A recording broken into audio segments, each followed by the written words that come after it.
Hello प्यारे विद्यार्थियों। अभी तक हमने भारत छोड़ो आंदोलन क्या है और वो कौन सी घटनाएं या कारण या परिस्थितियां जो उत्तरदायी थी इस आंदोलन को शुरुआत करने में, उनके ऊपर चर्चा की थी। आगे की जो चरण हैं उसके ऊपर आज हम विस्तार से चर्चा करेंगे। आगे का जो चरण है जिसको कि क्रिप्स मिशन या क्रिप्स प्रस्ताव मार्च 1942 कहा जाता है, इसकी अपने आप में एक इम्पोर्टेंसी है क्योंकि ये एक सेपरेट रूप में भी एक क्वेश्चन के रूप में या टिप्पणियात्मक जो क्वेश्चन होते हैं उनके रूप में कई बार पेपर में आपको देखने को मिलता है। और भारत छोड़ो आंदोलन के एक विस्तार से जब बड़ा क्वेश्चन आता है तो उसमें इसका उल्लेख करना अनिवार्य है। तो अब हम चर्चा करते हैं कि जो क्रिप्स प्रस्ताव या क्रिप्स मिशन है 1942, हमने बताया था पहले कि जो व्यक्तिगत सत्याग्रह है उसने जब काफ़ी बड़े व्यापक पैमाने पर अपना विस्तार कर लिया था, लेकिन उसी समय जो दूसरा जो विश्व युद्ध है उसने भारत के दरवाजे पर दस्तक देना शुरू कर दिया। अर्थात जो जापान है उसने बर्मा तक अपनी पहुंच बना ली थी। तो ऐसे में वैश्विक परिदृश्य में जो मित्र राष्ट्र हैं, जैसे कि जो यूएसए के जो राष्ट्रपति हैं रूजवेल्ट, उन्होंने ब्रिटिश सरकार से आग्रह किया कि आप भारत में जो सद्भावनापूर्ण वातावरण है उसको तैयार करने का प्रयास करें, क्योंकि बिना भारत की राजनीतिक शक्तियों के सहयोग के बिना हम भारत में विश्व युद्ध का सामना नहीं कर सकते। तो ऐसे में जो ब्रिटिश की चिंता है वो स्वाभाविक है बढ़ना शुरू हो गई थी, क्योंकि जो जापान है वो भारत के दरवाजे पे आ गया था और भारत को बचाना ब्रिटेन के लिए एक बड़ी चुनौती थी। और जो क्योंकि जो भारत है वो ब्रिटेन के लिए भी एक बड़ा ही अहम भाग था। तो ऐसे में जो ब्रिटिश पीएम है चर्चिल, उन्होंने राजनीतिक गतिरोध दूर करने के लिए मार्च 1942 में क्रिप्स मिशन को भारत भेजा था।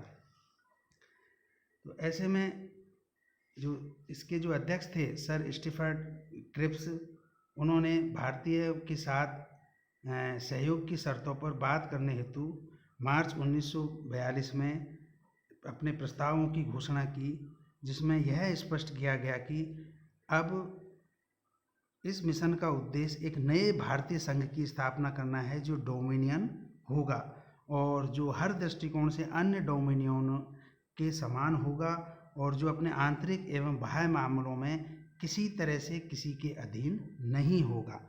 तो इस मूल उद्देश्य को पूरा करने के लिए जो क्रिप्स मिशन था उसको दो भागों में बांटा गया, एक तो युद्धोपरांत प्रावधान और दूसरा युद्धकालीन प्रावधान। तो पहला जो युद्धोपरांत जो प्रावधान है उसके अंतर्गत कि एक नए भारतीय संघ की व्यवस्था की जाएगी, जिसमें भारत के प्रांत और विभिन्न जो देशी रियासत के जो प्रतिनिधि हैं उनसे मिलकर एक निर्वाचक मंडल का निर्माण होगा जो इस नए संघ के लिए एक संविधान का निर्माण का कार्य करेगा। तो बात यह आई कि भाई इस प्रकार का जो निर्वाचक मंडल है वो किस प्रकार से बनेगा। तो इसमें यह भी कहा गया कि यह निर्वाचक मंडल इन प्रांत और विभिन्न देशी रियासतों के 10वें भाग से मिलकर एक संवैधानिक सभा बनेगी जो संविधान का निर्माण करेगी। यदि कोई प्रांत इस संविधान को स्वीकार करने से मना करता है तो उसे संघ से अलग होने की पूरी छूट होगी और अपना संविधान खुद बनाने का अधिकार होगा। तो इस प्रकार से दूसरे शब्दों में हम यह कहें कि इसमें पाकिस्तान की मांग की गुंजाइश को बनाया गया। तो ये तो युद्धोपरांत वो प्रावधान थे जिससे कि भारतीय जनमानस में असंतोष की जो लहर थी उसको तुरंत प्रभाव से रोकना था, जिसके तहत कि भारत के लिए एक संघ का निर्माण होगा और एक संविधान सभा का निर्माण भी होगा जो संविधान का निर्माण करेगी। दूसरा जो युद्धकालीन प्रावधान है उसमें यह कहा गया कि युद्ध के चलते तब तक युद्ध चलता है तब तक जो सत्ता है वो ब्रिटेन के हाथों में ही रहेगी और भारतीय जो प्रतिनिधि हैं उनका सहयोग पूर्ण रूप से सलाहकारी होगा। लेकिन ये युद्धकालीन प्रावधान थे, लेकिन जो भारतीयों को जो आशा थी कि अब हमें शायद इस क्रिप्स मिशन के माध्यम से पूर्ण स्वाधीनता प्राप्त होगी, लेकिन मिला क्या, वही डोमिनियन स्टेट का दर्जा। और संविधान सभा में रियासतों की ओर से जो राजा द्वारा नामित प्रतिनिधि है और भारत के संभावित विभाजन की व्यवस्था है, इसको देखते हुए कांग्रेस ने इस पर कड़ी आपत्ति की और इसका विरोध करना शुरू किया। वहीं दूसरी ओर जो मुस्लिम लीग थी उसने इस पर किसी प्रकार की कोई आपत्ति नहीं की। क्यों? क्योंकि इसके अंतर्गत उसको पहली बार पाकिस्तान की जो स्पष्ट रूप से जो मांग है वो इसमें देखने को उनको मिली। तो एक प्रकार से यह जो क्रिप्स प्रस्ताव था यह भी ठीक वैसा ही था, या तो स्वीकार करो या छोड़ दो के सिद्धांत पर आधारित था। और इसकी आलोचना करते हुए गांधी जी ने कहा भी था कि जो क्रिप्स प्रस्ताव है वो दिवालिया बैंक के नाम भविष्य की तिथि में भुनाए जा सकने वाला चेक के समान है। अतः इस मिशन की असफलता को देखकर जो ब्रिटिश सरकार है उन्होंने इस मिशन को वापस बुला लिया, और इससे हुआ क्या कि जो भारत है उसमें राजनीतिक स्थिति और भी खराब होने लग गई। तो भारत के लोगों में जो कटुता है और जो निराशा का जो वातावरण है वो बड़े पैमाने पे बनने लग गया, और लोगों को यह एहसास हो गया कि अब वह समय आ चुका है जब हमें साम्राज्यवादी ताकत को आखिरी धक्का देना पड़ेगा। और इन्हीं उम्मीदों के साथ जो 14 अगस्त 1942 को जो कांग्रेस कार्य समिति की वर्धा में एक बैठक आयोजित की गई, जिसमें कि भारत छोड़ो प्रस्ताव पारित किया गया। और पूर्ण रूप से इस बैठक में गांधी जी के इस विचार को समर्थन दिया गया कि भारत में संवैधानिक गतिरोध तभी दूर हो सकता है जब भारत से अंग्रेज वापस चले जाएं। तो 7-8 अगस्त 1942 को बम्बई में कांग्रेस के अधिवेशन में महत्वपूर्ण अगस्त प्रस्ताव पेश कर भारत छोड़ो आंदोलन संबंधी प्रस्ताव को मंजूरी दे दी गई। यहाँ गांधी जी ने क्या किया, जो विशाल जो जनसमूह था उसी में इस आंदोलन की जो प्रमुख नारा था करो या मरो के साथ स्वतंत्रता प्राप्ति हेतु प्रयास, जिसमें हिंसात्मक कार्रवाई की स्वीकृति नहीं होगी, इन्हीं उद्देश्यों के साथ करो या मरो का जो नारा था उसको देकर भारत छोड़ो आंदोलन की शुरुआत उन्होंने कर दी। और उसमें गांधी जी ने अपने अभिभाषणों में यह भी कहा कि भारत की स्वतंत्रता को भारत के लिए ही नहीं बल्कि विश्व की शांति के लिए भी आवश्यक माना गया है। और अन्य मांगों में इसमें यह भी कहा कि संविधान सभा द्वारा संविधान का निर्माण भी किया जाएगा, और तब तक देश की जो स्वतंत्रता प्राप्ति तक जो प्रमुख दल है उनके सहयोग से एक अस्थायी समानांतर सरकार की भी स्थापना की जाएगी, जो कि यहाँ की आंतरिक स्थिति को संभालेगी।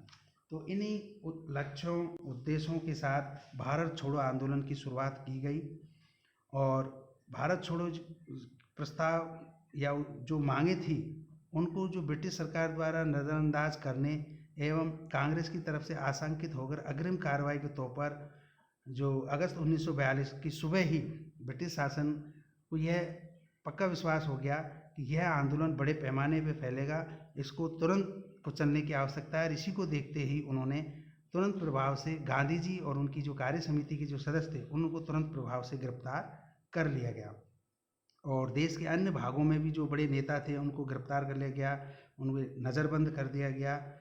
और ऐसे में हुआ क्या, जो भारतीय जनता थी वो आकर्षित होकर उन्होंने आंदोलन को प्रारंभ कर दिया। तो इस प्रकार जो नेतृत्वहीन जनता थी, जो कि स्वतंत्रता आंदोलन में पहली बार अपना नेतृत्व उन्होंने स्वयं संभाला, और समस्त देश में जुलूस निकाले गए, व्यापक पैमाने पर सार्वजनिक सभाएं आयोजित की गई, हड़तालें आयोजित की गई, सरकारी विरोधी आंदोलनों की शुरुआत की गई।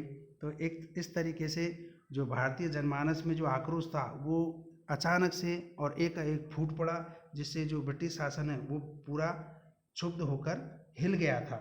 तो उन्होंने तुरंत प्रभाव से इस पर दमनात्मक कार्रवाई करना शुरू कर दिया, नियति भीड़ पर लाठीचार्ज, गोलाबारी, गोलियां चलाना, जिससे कि आक्रोशित जो भीड़ है उसको और भी भड़का दिया, और यह आंदोलन धीरे धीरे हिंसात्मक आंदोलन का रूप लेने लग गया। तो इससे क्या हुआ कि जो भारतीय जनमानस है उन्होंने यह पक्का विश्वास अपने मन में यह दृढ़ कर लिया था कि अब यह वही समय है जिसमें हम इस साम्राज्यवादी ताकत को उखाड़ फेंक सकते हैं। तो उन्होंने अपने ऊपर जो अत्याचारों की परवाह न करते हुए अंग्रेज़ों की हत्या करना शुरू कर दिया, रेल की पटरियों को उखाड़ना शुरू कर दिया, जो संचार जो व्यवस्था है उसको पूर्ण रूप से ठप कर दिया गया। तो कुल मिलाकर जो सरकार है उसने इस आंदोलन को दमन करने के लिए हर संभव प्रयास किए। लगभग 6-7 माह के अत्याचारों के बावजूद सरकार इस आंदोलन को दबा सकी। हजारों लोगों के मरने के बाद सरकार की यह दमनात्मक कार्रवाई 1857 की जो क्रांति थी उसके बाद भारतवर्ष में दूसरी बड़ी देशव्यापी स्तर की दमनात्मक कार्रवाई इसको हम कह सकते हैं। तो इस प्रकार इस आंदोलन की जो गतिविधियां थी या जो आरंभ या प्रगति थी वो इस प्रकार से रही, और जो सरकार है उसकी जो दमनात्मक जो नीतियां थी वो भी इसके अंतर्गत इस प्रकार से रही कि उन्होंने इसको दबाने के लिए बिल्कुल वैसा ही भयावह रूप अपने अंतर्गत वापस से स्थापित कर लिया जैसा कि उन्होंने 1857 की क्रांति में किया था। हालांकि सरकार की दमनात्मक जो कार्रवाई के फलस्वरूप इस आंदोलन को दबा दिया गया, लेकिन इस आंदोलन का भारतीय स्वतंत्रता संग्राम में कम महत्व नहीं है और उपलब्धियां अधिक हैं। तो आंदोलन ने साम्राज्यवाद के विरुद्ध भारत के आक्रोश और स्वतंत्र होने के संकल्प को प्रभावशाली और सुनिश्चित ढंग से व्यक्त किया था। अब सरकार को यह विश्वास हो गया था इस आंदोलन के माध्यम से कि अब वह समय आ गया है कि हम शासन का जो वैध अधिकार है वो खोते जा रहे हैं और लगभग हमने इसको खो दिया है। और विश्व स्तर पर भी जो भारत की जो स्वतंत्रता थी एवं भारतीयों को जो आत्मनिर्णय का जो अधिकार था उसको भी वैश्विक स्तर पर समर्थन मिलना शुरू हो गया था। और अब वो समय आ गया था जिसमें वैश्विक स्तर पर ये बात होने लगेगी कि वाकई में भारतीय सच्ची स्वतंत्रता के हकदार हैं और उन्हें अब स्वतंत्र कर देना चाहिए। जैसा कि अमेरिकी राष्ट्रपति जो रूजवेल्ट है उन्होंने ब्रिटिश सम्राट को व्यक्तिगत रूप से एक पत्र भी लिखा कि अब अंग्रेज़ों के लिए सबसे श्रेष्ठ नीति यही है कि वे अब भारत को पूर्ण स्वतंत्रता दे दें। तो इस प्रकार से जो अगस्त क्रांति है या जो भारत छोड़ो आंदोलन है उसके 5 वर्ष बाद ही अंग्रेज़ों को आखिरकार भारत छोड़ना पड़ा और भारत स्वतंत्र हुआ। तो इस प्रकार से जो 150 वर्षों से भारतीय स्वतंत्रता संग्राम की एक महान जो लड़ाई थी जो लड़ी जा रही थी, आखिरकार उस लड़ाई का समापन इस आंदोलन के साथ हो गया और भारत को एक स्वतंत्र राष्ट्र के रूप में दर्जा मिल गया था। तो ये था बच्चों भारत छोड़ो आंदोलन 1942। आज के लिए इतना ही, धन्यवाद।